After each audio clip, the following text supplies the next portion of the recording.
In today's tutorial, I'm going to show you how to show inactive tabs on your Chromebook web browser.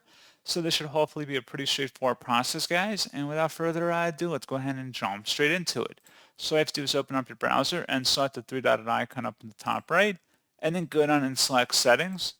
On the left panel here, select the Performance button, and then on the right side, where it says underneath General, Inactive Tab Appearance, a dotted circle appears around Site Icons. Go ahead and just toggle that to the right to enable that, and that's pretty much all you have to do. So pretty straightforward process, guys, and as always, thank you for watching. I do hope that was able to help you out, and I do look forward to catching you on the next tutorial. Goodbye.